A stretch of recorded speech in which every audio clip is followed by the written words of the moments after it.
নমস্কার। গল্পসঙ্গীর গল্পের আসরে আপনাদের স্বাগত।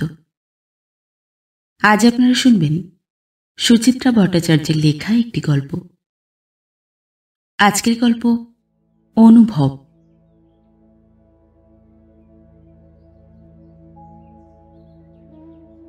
ডালের হাতা বাড়াতে গিয়ে থমকে গেলেন প্রতিমা। এখনো নির্মাল্যর সুপ্ত পর্ব চলছে। পাতে লেগে থাকা ঝোলটুকু কাঁচিয়ে নিচ্ছেন নির্মাল্য। এক মনে আঙুল চাটছেন। এক মনে না আনমনে? এইবার বেআই মশাইয়ের ধরন অন্যরকম লক্ষ্য করছেন প্রতিমা। বড় শান্ত চুপচাপ ধরনের হয়ে গেছেন নির্মাল্য।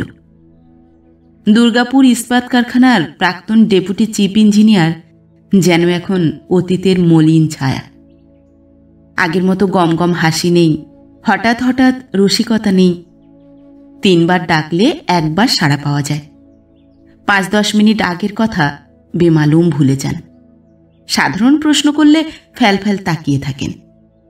বুড়ো বয়সে বউ মরে গেলে পুরুষ মানুষের কি এই দশাই হয়? প্রতিমা গলা খাঁকারি দিয়ে প্রশ্ন করলেন, শুক্তোটা ভালো হয়েছে বেআই মশাই? নির্মাল্য নড়ে চড়ে উঠলেন। অতি উত্তম, আহা যেন অমৃত। দেব আর একটু? না থাক, ভালো জিনিস অল্পই ভালো, বেশি খেলে ভালো স্বাদ মরে যায়। উল্টো দিকে চেয়ারে শীতাংশু ডালের প্রতীক্ষায় ভাত ভেঙে বসে টেরচা চোখে বেয়াইকে দেখতে দেখতে তিনি বলে উঠলেন, এত ভালো লাগলো? আমার তো মনে হলো তেতো একটু বেশি হয়ে গেছে। তাই কি? না, একেবারে মাপা তেতো, মাপা নুন, মাপা মিষ্টি, সবই মাপা। শীতাংশু বাঁকা হাসলেন। তাহলে বোধহয় আমারই জিভের দোষ। বটেই তো।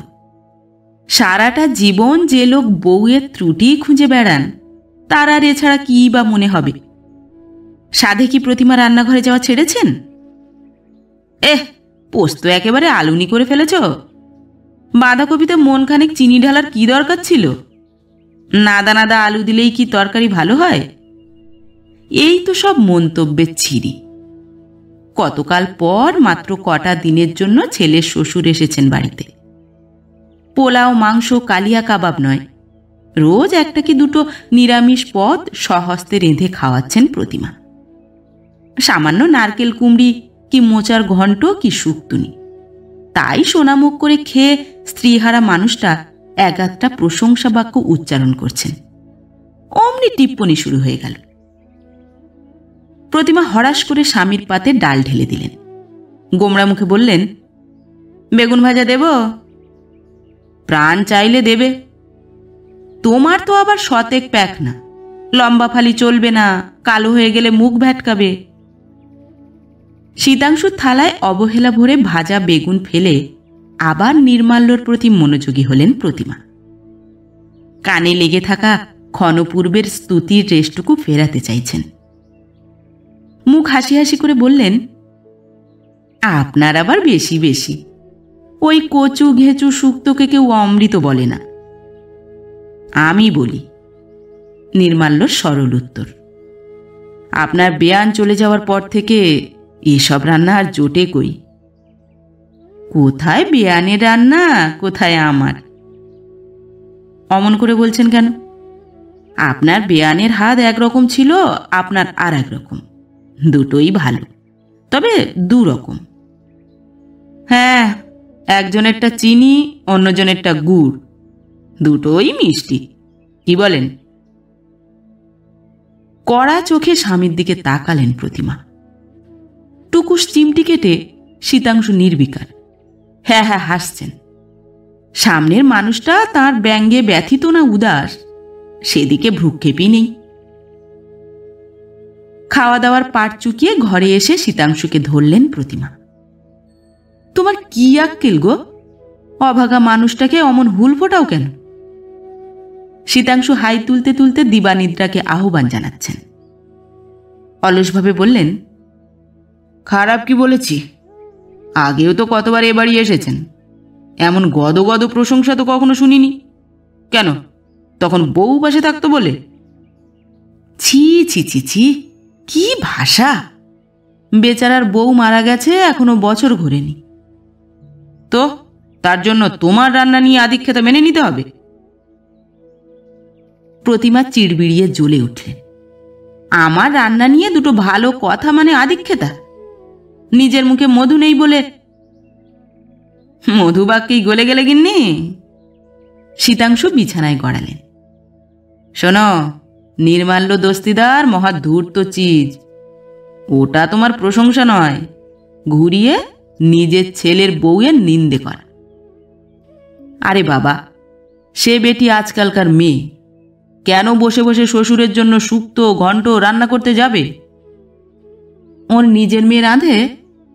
জন্মে কোনোদিন শ্বশুর শাশুড়িকে তাদের পছন্দের পথ করে খাইয়েছে? কি প্যাঁচ কি প্যাঁচ! জিলিপির ঠাকুরদাদা অমৃতি। এমন পেঁচুয়া লোককে সামলে কি করে যে 40টা বছর ঘর করলেন প্রতিমা। এদিকে কুটকুট করে ছেলের বউয়ের নিন্দে করবেন, ওদিকে তার সামনে একেবারে আদর্শ শ্বশুরটি। বাবুসোনা হওয়ার পর চাকরি করা নিয়ে নূপুরের সঙ্গে প্রতিমার যখন খটাখটি বেঁধে গেল, অমনি উনি রামমোহন বিদ্যাসাগর সেজে গেলেন। লেখাপড়া জানা মেয়ে ঘরে বসে শুধু সংসার আর বাচ্চা সামলাবে নাকি? করবে, নিশ্চয়ই চাকরি করবে। বাবুসোনাকে দুম করে বোর্ডিং স্কুলে পাঠানোর বন্দোবস্ত করে ফেলল নূপুর। বেচারা প্রতিমার নাতির জন্য মন পড়ে একা একা দিন কাটতেই চায় না। দোষের মধ্যে দোষ। ফস করে একদিন নূপুরকে বলে ফেলেছিলেন, একটা মাত্র ছেলেকে বাড়ি থেকে বিদায় না করে দিলে কি চলছিল না? বাপ রে, সঙ্গে সঙ্গে কর্তার কি মেজাজ! ও ছেলের মা, ছেলের ভবিষ্যতের কথা ভেবে যা ভালো বুঝেছে তাই করেছে, তুমি কথা বলার কে হে? এই বেয়াই মশাইয়ের কথাই ধরা যাক না। পিঠের ব্যথায় কষ্ট পাচ্ছেন, দুর্গাপুরে অনেক ডাক্তার বদ্যি করেছেন, আসানসোলে গিয়ে বড় অর্থোপেডিক দেখিয়ে এসেছেন, কিছুতেই কিছু হচ্ছে না। মেয়ে বাবাকে কলকাতায় এনে স্পেশালিস্ট দেখাবে, এ তো ভালো কথা। কিন্তু প্রতিমাকে আগে একবার জানাতে কি কষ্ট ছিল? প্রতিমা জানলেন কখন? না, বেয়াই মশাই কলকাতায় পা দেওয়ার পর। এর জন্য একবার অভিমান প্রকাশ করতেই কর্তার কি ধমক। বলি, বাপটা কার, তোমার না নূপুরের? তার বাপকে ডাক্তার দেখানোর আগে তোমার অনুমতি নিতে হবে। সেই লোক ঘরের কোণে বসে এখন ছেলের বউয়ের পুচ্ছ গাইছে। প্রতিমা যদি একবার মুখ ফুটে নূপুরকে কিছু রাঁধতে বলেন, অমনি তো খিচিয়ে উঠবে। সারাদিন আপিসে খাটাখাটি করে মেয়েটা আবার হেসেলেও ঢুকবে। লোক বটে একখানা, একজনকে দেখলেই শ্রীকৃষ্ণের বিশ্বরূপ দর্শন হয়ে যায়। প্রতিমা মনে মনে জুৎসই জবাব তৈরি করছিলেন, আবার শীতাংশুর গলা কানে উড়ে এলো। কি ধ্যান করছো বসে বসে? বিআইএস সার্টিফিকেটটা কোথায় ঝোলাবে? ওটাকে মাদুলি করে পরে থেকো। আপাতত একটু গড়িয়ে নাও, অনেকক্ষণ রান্নাঘরে কাটিয়েছ, এরপর তো আবার কোমরে ব্যথা হাঁটুতে ব্যথা করে তড় পাবে। প্রতিমা ঝেঁঝে উঠলেন। হ্যাঁ, বেয়াই মশাই পাশের ঘরে, আর আমরা এখানে জোরে শুয়ে নিদ্রা দিই। লজ্জা শরম তো কিছু নেই। ছি, লজ্জা শরম? আমরা দুর্গাপুর গেলে বেয়াই বেয়ান বুঝি সারাক্ষণ আমাদের মুখের সামনে মুখ লাগিয়ে বসে থাকতেন? ভুলে যেও না, তখন বেয়ান ছিলেন। তবে আর কি, যাও বেয়াইয়ের সামনে গিয়ে তাথাইয়া তাথাইয়া নাচো। নিজে ঘুমোও না, আমাকে নিয়ে প্যাচাল পারছো কেন? ড্রেসিং টেবিল থেকে চশমা নিয়ে খবরের কাগজ হাতে খাটের কোণটিতে এসে বসলেন প্রতিমা। উল্টোচ্ছেন এ পাতা সে পাতা, হেডিংগুলো দেখছেন। হিমালয়ের কোনো এক শৃঙ্গে উঠেছে বাংলার কয়েকটি মেয়ে। বাবা, সর্ষের তেলের দাম আবার চড়ল, কোনো মানে হয়? প্রেমিক প্রেমিকার যুগল আত্মহত্যা। মরণ, বেঁচেছিলি কেন একদিন? বধূ হত্যার দায়ে শাশুড়ি হাজতে। সর্বনাশ! কোন প্রতিমার কপাল পুড়ল? প্রতিমা ঝুঁকলেন কাগজে, মন দিয়ে খবরটা পড়ছেন। চশমার পাওয়ারটা ঠিক নেই, ঘরের অল্প আলোয় ভালো মতো ঠাওর হচ্ছে না লেখাগুলো। উঠে আলো জ্বালতে গিয়েও নিরস্ত হলেন। চোখে সামান্যতম আলো পড়লেই ঘুম ভেঙে যাবে শীতাংশুর, অনর্থ শুরু করে দেবেন। কাগজ হাতে ঘর থেকে বেরোতে গিয়েও দাঁড়িয়ে পড়লেন প্রতিমা। ফরর ফরর নাক ডাকছে শীতাংশুর। দেখো না, দেখো, গভীর ঘুমে চলে গেছেন মানুষটা। কার্তিকের শেষ, উত্তরের জানলা দিয়ে শিরশিরে বাতাস ঢুকছে। প্রতিমা জানলার পাল্লাটা টেনে দিলেন। মাথার উপর ফুল স্পিডে ঘুরন্ত ফ্যান পুটপুট 2 পয়েন্ট কমিয়ে বেরিয়ে এসেছেন বারান্দায়। পূবমুখ বারান্দায় খান দুয়েক বেতের চেয়ার, ছোট একটা টেবিল, অতনু আর নুপুরের শৌখিন বসার আয়োজন। একধারে শীতাংশুর ইজি চেয়ারও আছে। হেমন্তের দুপুরে এ বারান্দা ভারী আরামের। একটা চেয়ার টেনে বসতে গিয়ে হঠাৎই নিচের কাঁচা উঠোন মতো জায়গাটায় প্রতিমার দৃষ্টি আটকে গেল। নির্মাল্য উবু হয়ে বসে নিরীক্ষণ করছেন কি যেন। কখন নেমে গেলেন দোতলা থেকে? প্রতিমা গলা ওঠালেন। ওখানে কি করছেন বেয়াইমশাই? নির্মাল্য ঘাড় তুললেন। আপনার বাগান দেখছি। কোথায় বাগান? সবই তো আগাছা। কেন, কটা ফুলের চারাও তো বেরিয়েছে। তাই বুঝি? প্রতিমার মন প্রসন্ন হয়ে গেল। এ বাড়ির কেউই তেমন গাছন্ত প্রাণ নয়, একমাত্র তাঁরই যা একসময়ে অল্প স্বল্প উৎসাহ ছিল। টগর, শিউলি, গন্ধরাজের চারা লাগিয়েছিলেন কয়েকটা।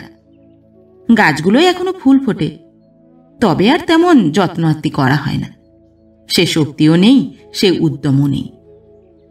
এখন শুধু ফি বছর পুজোর পর কিছু মরশুমি ফুলের বীজ এনে ছড়িয়ে দেন উঠোনের ওদিকটায়, পুরনো অভ্যেসের মতো। অযত্নে অবহেলায় বেশিরভাগই সূর্যের মুখ দেখতে পায় না। 2-4টে গাঁদা বেঁচে যায় কচিত কখনো। হিলহিলে শরীর নিয়ে লিকলিক বেড়ে ওঠে। নবীন সোনালি ফুলে উঠোন আলো হয়ে যায়, বেশ লাগে দেখতে। এবছরও তবে ফুটবে কয়েকটা। পায়ে পায়ে প্রতিমা একতলায় নেমে এলেন। নির্মাল্যর পিছনে এসে দাঁড়িয়েছেন। অভিভাবকের সুরে বললেন, দুপুরে না শুয়ে এসব হচ্ছে? নির্মাল্য যেন শুনতেই পেলেন না। আপন মনে বললেন, চারাগুলোর এই হাল কেন? মাটি না তৈরি করলে হয়? ও সব ঝঞ্ঝাটে কে যায়? প্রতিমা ঠোঁট উল্টালেন। নিজে থেকে যা হয় হোক না। তা বললে হয়? পৃথিবীতে নতুন প্রাণ আসছে, তাদের একটু খাতিরদারি করতে হবে না? প্রতিমার বুকে টুং করে বাজল কথাটা, অচেনা পাখির ডাকের মতো, কোমল দুপুরটার মতো। হাসলেন। কি করতে হবে শুনি? খুরপি টুরপি কিছু একটা দিন, মাটি ঝুড়ো করি, আগাছা সাফ করি। খুরপি কোথায় পাবো? নেই? তাহলে একটা লোহার শিক গোছের কিছু। সেকেন্ডের জন্য প্রতিমা ভাবলেন, আছে কি? আছে তো, বাথরুমে, চৌবাচ্চার মুখ চেপে আটকানোর জন্য। আনতে গিয়ে খুঁজে পেলেন না। বাসন্তীর মা কোথায় যে রেখেছে। রান্নাঘর হাতড়ে শেষে স্টিলের খুন্তিটা নিয়ে এলেন প্রতিমা, সঙ্গে একখানা কাটারিও। গভীর মনোযোগে মাটি খোঁড়ায় নেমে পড়েছেন নির্মাল্য। দেখতে দেখতে বেশ খানিকটা মাটি গুঁড়ো হয়ে গেল। প্রতিমাও কোমর বেঁধে নেমে পড়লেন। হাতে ঘষে ঘষে ঝুড়ো করছেন মাটি। সেই মাটি ফুল গাছের গোড়ায় চেপে চেপে দিচ্ছেন নির্মাল্য। কাটারি দিয়ে ছেঁটে ছেঁটে দিচ্ছেন আগাছা। কাজ করতে করতে কথা চলছে দুজনের, গাছের কথা, ফুলের কথা, এলোমেলো কথা। এ তো বেশ ভালো জাতের গাঁদা, ফুল প্রায় টেনিস বলের সাইজে হবে। কই হয়? আমি তো এইটুকুটুকুই দেখি। ফুলের জন্য খাটতে হবে, সার দিতে হবে, জল দিতে হবে। জানেন তো, গাছ কখনো বিট্রে করে না। আপনি গাছের কথা ভাবুন, গাছও আপনার কথা ভাববে। ছিলেন তো ইঞ্জিনিয়ার, গাছগাছালির খবর এত জানলেন কি করে? নেশাটা কি নতুন? নেশা বলছেন? গাছ কত ভালো সঙ্গী জানেন? তা বটে, যা ইচ্ছে কথা শোনাতে পারেন, জবাবটি দেবে না। নির্মাল্য কাটারি চালানো থামিয়ে বিচিত্র চোখে তাকালেন প্রতিমার দিকে। চশমার আড়ালে মণি দুটো যেন ঝিকঝিক করে উঠল। হাসি, অথচ যেন হাসি নয়। অন্যমনস্ক স্বরে বললেন, নীরব থেকেও তো অনেক কথা বলা যায়। আপনার বেয়ানকে তো চিনতেন, দিনে রাতে কটা কথা বলতো সে, আমি তো একাই বকে মরতাম। কাছেই ট্রেন লাইনে ঝমঝম শব্দ বাজিয়ে একটা ট্রেন শহর থেকে শহরতলির দিকে চলে গেল, উত্তর থেকে দক্ষিণে, শীতের হাওয়ার মতো। প্রতিমা অস্ফুটে বললেন, বেয়ান বড্ড তাড়াতাড়ি চলে গেলেন, অসময়ে। মৃত্যুর কি সময় অসময় আছে? নির্মাল্য ছোট্ট শ্বাস ফেললেন। পৃথিবীতে তার কাল ফুরিয়েছিল, so she had to depart. আফসোস শুধু একটাই, চিকিৎসা করানোর সুযোগ দিল না। টিভি দেখতে দেখতে একটা শব্দ করল, ব্যাস, দি এন্ড। সেরিব্রাল হয়েও তো কতজন বেঁচে যায়, যায় না বলুন? প্রতিমা অস্বস্তি বোধ করছিলেন। কথার মোড় ফেরাতে ব্যস্তভাবে বলে উঠলেন, আপনার সর্বাঙ্গ যে একেবারে মাটিতে মাখামাখি হয়ে গেল। নির্মাল্য কাটারি রেখে উঠে দাঁড়ালেন। হাত ঝাড়ছেন, পাঞ্জাবি ঝাড়ছেন, হাতের পিঠ দিয়ে কপাল মুছছেন। বাড়ির এদিকটা থেকে অনেকক্ষণ রোদ সরে গেছে, তবু ঘেমেছেন বেশ। মানুষটাকে দেখে প্রতিমার ভারী মায়া জাগছিল। কেমন আলাভোলা ধরনের হয়ে গেছেন, আত্মমগ্ন। আঁচলে আলগা হাত মুছে নিয়ে নির্মাল্যর পাঞ্জাবির পিঠ ঝেড়ে দিলেন প্রতিমা। তখনই দোতলায় চোখ চলে গেল। শীতাংশু। 4টের সময় চা না দিলে শীতাংশুর দিবানিদ্রা ভাঙে না, আজ উঠে পড়েছেন যে বড়। সন্ধে নামার মুখে মুখে ফিটফাট বাবুটি সেজে শীতাংশু তৈরি। ঘর থেকেই হাঁক দিলেন, বেয়ামশাই রেডি তো? নির্মাল্য দোতলার বারান্দায়, শীতাংশুর ইজি চেয়ার। বসে বসেই সাড়া দিলেন, আজ আর বেরোবো না ভাবছি। সে কি, ক্লাবে যাবেন না? ইচ্ছে করছে না। আরে চলুন চলুন, 24 ডিল খেলেই ফিরে আসব। শীতাংশু ছড়ি হাতে ঘর থেকে বেরিয়ে এলেন। সুরেন পরিমলদের সঙ্গে তো আপনার ভালো ফ্রেন্ডশিপ হয়ে গেছে, দেখবেন গল্প শুরু করতে না করতেই সন্ধে কাবার। আজ ছেড়ে দিন বেয়াইমশাই, কাল ডাক্তারের কাছে যাব, আজ একটু রেস্ট নিই। প্রতিমা ঘরে সন্ধে দিচ্ছিলেন। ঠাকুরের সামনে ধূপ দোলাতে দোলাতে গলা উঠালেন, ওর যখন ইচ্ছে করছে না জোর করছো কেন? তুমি তাসুরে মানুষ, তুমি ঘুরে এসো। মুখে বিদঘুটে এক ধ্বনি তুলে ছড়ি ঘোরাতে ঘোরাতে বেরিয়ে গেলেন শীতাংশু। এ অঞ্চলে মশা খুব, গোটা জায়গাটা একসময়ে জলাভূমি ছিল, এখন অবশ্য অগুন্তি বাড়ি হয়ে গেছে। তবু জলাভূমির স্মৃতি ভুলতে দেয় না মশারা। সন্ধে হলেই হানা দেয় ঝাঁকে ঝাঁকে। দোতলার ঘরগুলোতে মসকুইটো রিপেলেন্ট চালিয়ে জানালা দরজা সব ভেজিয়ে দিলেন প্রতিমা।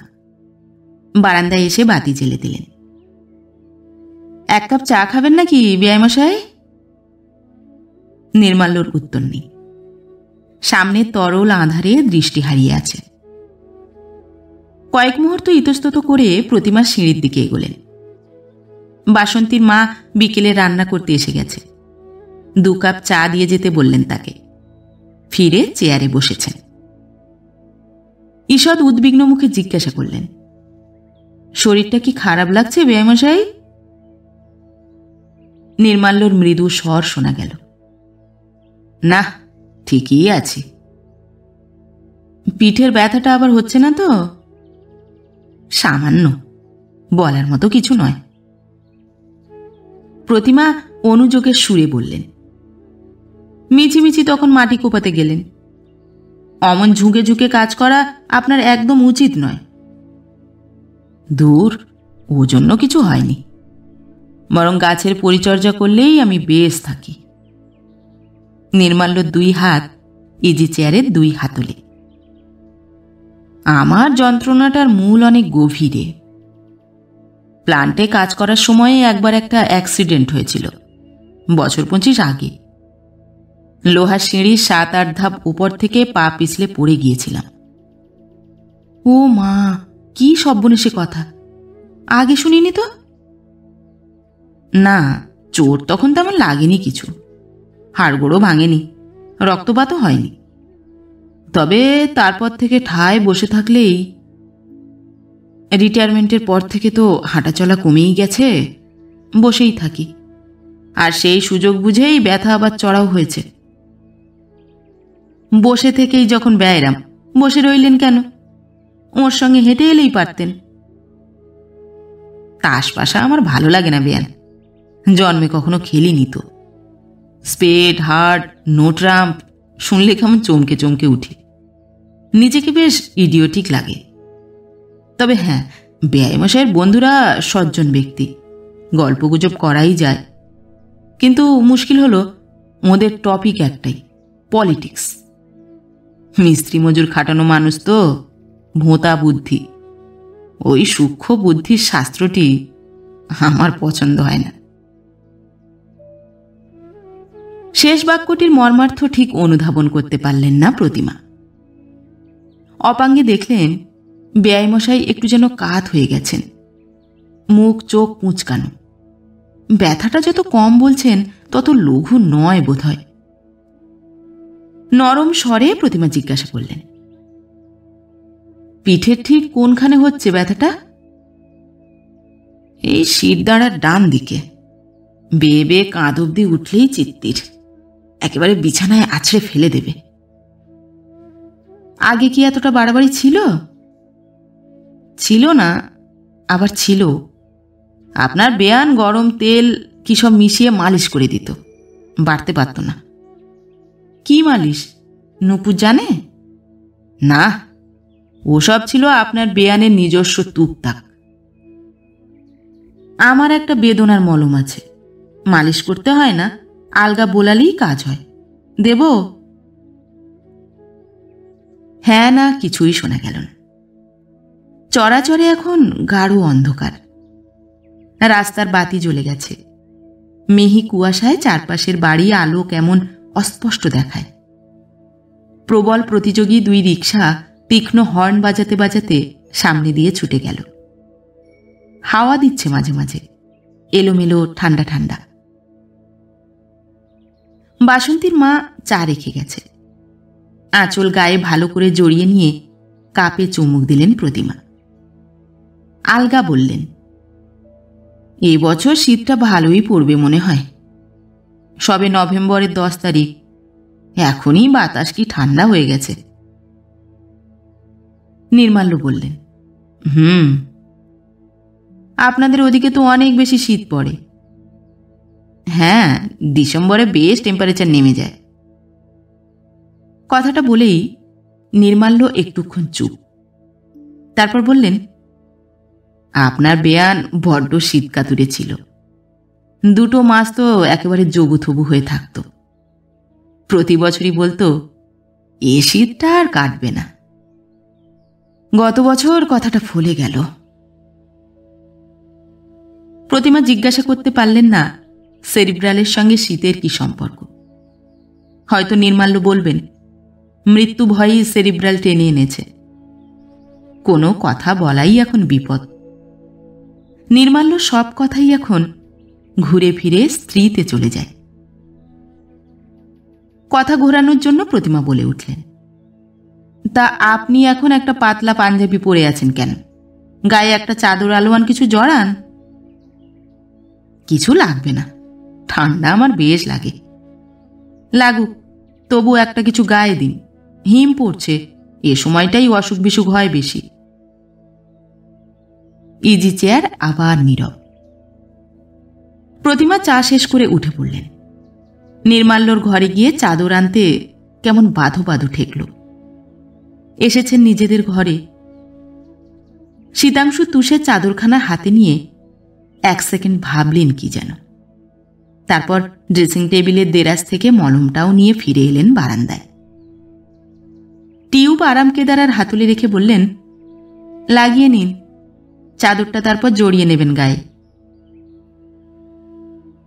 কথা শেষ হতে না হতেই সিঁড়িতে পায়ের শব্দ।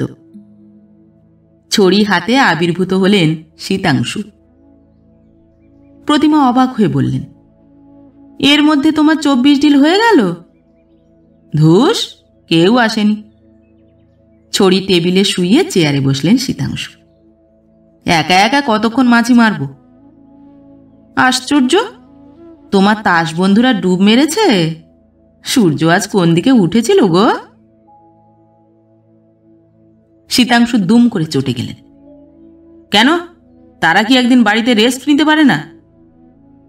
তুমি না বলো তাস খেলাই তোমাদের বিশ্রাম? প্রতিমা খোঁচালেন। শীতাংশু গুম হয়ে গেলেন। মুখ খুললেন সেই রাতে, শোয়ার সময়, মশারি গুঁজতে গুঁজতে। ঘড়ঘড়ে গলায় বলে উঠলেন, টিউব শেষ। প্রতিমা গ্লাস উঁচু করে জল খাচ্ছিলেন। হালকা বিষম খেলেন। কিসের টিউব? ন্যাকা সেজো না, আমার কি চোখ নেই? গোটা মলমটাই কি বেয়াইয়ের পিঠে ঘষা হয়ে গেল? গোটা মলম কোথায়? একটুখানি তো পড়েছিল। বললেই হলো, পুজোর পর ওটা কেনা হয়েছে। পাক্কা 2 মাস চলে, আমার হিসেব আছে। কি ছোট মন গো তোমার! হ্যাঁ, আমারই তো ছোট মন। ন্যাজাল ড্রপের শিশি খুলে নাসিকা গহ্বরে ফোঁটা ফোঁটা তরল ঢালছেন শীতাংশু। জোরে নাক টানলেন কয়েকবার। সঙ্গে সঙ্গে মুখটাও বিকৃত হয়ে গেল। নিজের মন তো খুব বড়। আমি মানুষটা ঠান্ডায় হি হি করে কাঁপতে কাঁপতে বেরিয়ে গেলাম, তাকে একটা শাল কমফোর্টার দেওয়ার কথা মনে পড়ল না। আর তিনি আমারই ইজি চেয়ারে শুয়ে আমার চাদরে ওম নিচ্ছেন।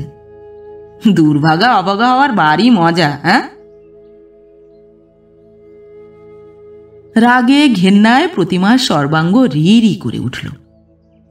এক পা ঘাটে বাড়িয়ে বসে আছেন, এখনো কুচুটেপনা হিংসুটেপনা গেল না। 62 বছর বয়স হয়ে গেল প্রতিমার, এখনো তাকে সন্দেহ করা! ছি ছি ছি ছি ছি ছি। বিছানায় এসে বেড সুইচ নিভিয়ে শুয়ে পড়লেন প্রতিমা। অন্ধকারে দাঁতে দাঁত ঘষছেন। এই জন্যই দুপুরে বারান্দা থেকে উঁকি মারছিল? তাসের আসর থেকে ফিরে এসেছেন? টিকটিকিপনা! প্রাণ থাকতে এই মানুষটার সঙ্গে আর কথা বলবেন না প্রতিমা। পরদিন রাত 8টা নাগাদ ডাক্তার দেখিয়ে ফিরলেন নির্মাল্য, মেয়ে জামাইয়ের সঙ্গে। মেয়ে ডাক্তারও তেমন কিছু আসার কথা শোনায়নি। কটা ব্যথার ওষুধ লিখে দিয়েছে, সঙ্গে ফিজিওথেরাপির নির্দেশ। আর টেস্ট দিয়েছেন এক কাঁড়ি। মাথার চুল থেকে পায়ের নখ সবেরই একবার পরীক্ষা চায় ডাক্তার। সমস্ত করে টোরে আবার মাসখানেক পর হাজির হতে হবে তাঁর চেম্বারে। তখন তিনি উপযুক্ত বিধান দেবেন। বাড়ি এসে নির্মাল্য খানিকক্ষণ মনমরা হয়ে বসে রইলেন। নূপুর অতনু নানা রঙ্গরসিকতা জুড়ে তাকে প্রফুল্ল করার চেষ্টা করছে, তাও তার মুখে হাসি নেই। অবশেষে ম্লান মুখে ঘোষণা করলেন, কালই ভোরে তিনি দুর্গাপুর ফিরতে চান। বাড়ির জন্য তার মন কেমন করছে। প্রতিমা ভেতর থেকে সিঁটিয়ে গেলেন। মনের মধ্যে একটা ক্ষীণ সংশয় উঁকি ঝুঁকি দিতে লাগল। কাল রাতে তাদের স্বামী স্ত্রীর সংলাপ কি কানে গেছে নির্মাল্যর? যেতেই পারে। বেয়াক্কেলে লোকটার তো মাত্রা জ্ঞান নেই, সব কথাই উঁচু পর্দায় বলতে ভালোবাসে। নাকি শীতাংশুর ব্যবহারে আহত হয়েছেন নির্মাল্য? এও সম্ভব। শীতাংশুর যা চ্যাটাং চ্যাটাং কথার বহর। কিংবা নির্মাল্য নজর করেছেন শীতাংশু প্রতিমার বাক্য বিনিময় বন্ধ হয়ে গেছে। বেয়াইমশাই নিজেকে যতই ভোঁতা মস্তিষ্ক বলুন, তার বুদ্ধি খুব প্রখর। আলাভোলা হতে পারেন, শিশু তো নন। কুটুমের কাছে মান সম্মান কিছু রইল না। কি লজ্জা, কি লজ্জা! অনেক রাত অবধি প্রতিমা দু চোখের পাতা এক করতে পারলেন না। পাশের মানুষটা দিব্যি সুখে নিদ্রা যাচ্ছেন, নাক ডাকছে ফরর ফুস। প্রতিমার হাত নিষ্পিস করছে, ধাক্কা দিয়ে জাগিয়ে দিতে ইচ্ছে করছে শীতাংশুকে। এক্ষুনি ও ঘরে গিয়ে বেয়াইমশাইয়ের কাছে ক্ষমা চেয়ে আসুক। কিন্তু কিছুই পারলেন না প্রতিমা। শেষ ট্রেনের ভোঁ চোখের নিদালি বুলিয়ে দিয়ে চলে গেল। কাক ভরে ছোটখাটো হইচই শুরু হয়ে গেল বাড়িতে।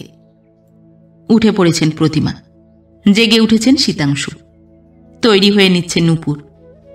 চা হচ্ছে, মালপত্র গোছগাছ চলছে, বাথরুমে দরজা খোলা বন্ধ হচ্ছে ঘন ঘন। অতনু ট্যাক্সি ডেকে আনল। মেয়ে জামাইয়ের সঙ্গে স্টেশনে রওনা হলেন নির্মাল্য। প্রতিমা দোতলার বারান্দায় এসে দাঁড়ালেন। আলো ফুটে গেছে বেশ। ঘন কুয়াশার পর্দা সরিয়ে ধীরে ধীরে উঁকি দিচ্ছে পৃথিবী। কাগজওয়ালা সাইকেলের ক্রিং ক্রিং শোনা যায় মাঝে মাঝে। বিকট শব্দ করে মোড়ের বুথে দুধের গাড়ি এসে দাঁড়াল। সহসা ভীষণ জোর নাড়া খেয়ে গেলেন প্রতিমা। নিচের উঠোনে শীতাংশু মগে করে জল দিচ্ছেন ফুল গাছের চারায়। গাছের গোড়াগুলো খোঁচাচ্ছেন কাঠি দিয়ে, আবার চেপে চেপে দিচ্ছেন মাটি। প্রতিমা ফিক করে হেসে ফেললেন। ঈর্ষার উত্তাপই বুঝি বেঁচে থাকাটা আজও রঙিন করে দেয়। পাগল লোকটা, এক্কেবারে পাগল।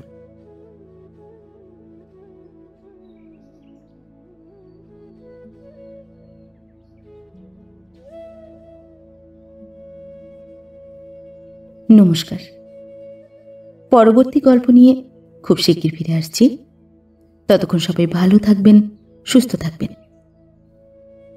গল্প পাঠ কেমন লাগলো অবশ্যই কমেন্ট করে জানাবেন, এবং ভিন্ন ভিন্ন স্বাদের অডিও স্টোরি শোনার জন্য অবশ্যই চ্যানেলটি সাবস্ক্রাইব করবেন।